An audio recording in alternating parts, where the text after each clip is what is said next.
According to an article from the Associated Press, dozens have been arrested for being gay in Nigeria.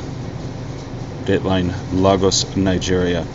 First, the police targeted the gay men, then tortured them into naming dozens of others, who now are being hunted down, human rights activists said Tuesday, warning that such persecution will rise under a new Nigerian law.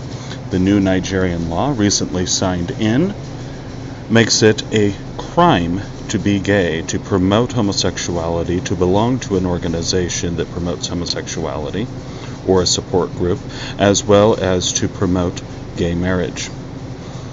There have been varying accounts of how many arrests have been made in Nigeria's Bauchi state, and local law enforcement officials have denied that anyone has been tortured. Nevertheless, the aggressive police action shows that Africa's most populous country is attempting to enforce anti-gay measures that are becoming increasingly common throughout the continent, i.e. Uganda. In this instance, authorities responded to an unfounded rumor that the United States had paid gay activists $20 million to promote same-sex marriage in this highly religious and conservative nation, according to an AIDS counselor who spoke on condition of anonymity, for fear that he would be arrested. An officer pretending to be a gay man then joined a group being counseled on AIDS, according to Dorothy Akin-Ova, who is the executive director of Nigeria's International Center for Reproductive Health and Sexual Rights. Dorothy Akin-Ova said police detained 4 men over the Christmas holidays and tortured them.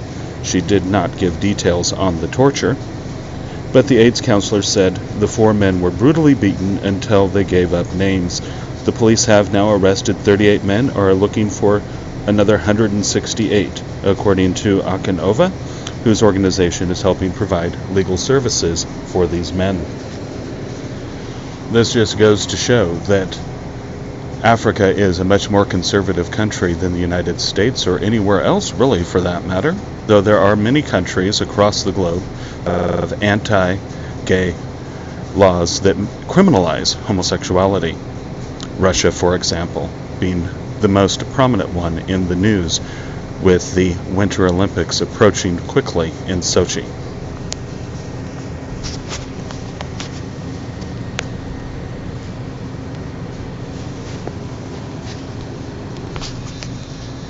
Gay rights seems to be on the minds of a lot of people these days, not just in the United States, but all around the globe. It seems that not a week can go by without something being in the news that affects the LGBTQ community. Sochi, Russia, Nigeria, Uganda. Here in the United States, the marriage equality battles in Utah and Oklahoma, just to name a few of the most recent news items. On Lavender Hill, my co-host and I talk a lot about these issues. Well, of course we do. It's a gay and lesbian talk show. What would you expect? But sometimes we spend too much time dwelling on one issue or another and ignoring or overlooking some of the more important issues. This story from Nigeria being one of them. In a recent episode of the Pagan Musings podcast, colleague Sarah and I talked about intersectionality, how certain issues combined can exacerbate a discrimination or prejudice or harassment issue. For example, a gay black man is suffering, well, not suffering, that's not the right word, is subject to discrimination on multiple fronts, not just because he's gay and not just because he's black, but within his own community, both the black community and the gay community. He can be subjected to discrimination and harassment either for his race or his sexual orientation.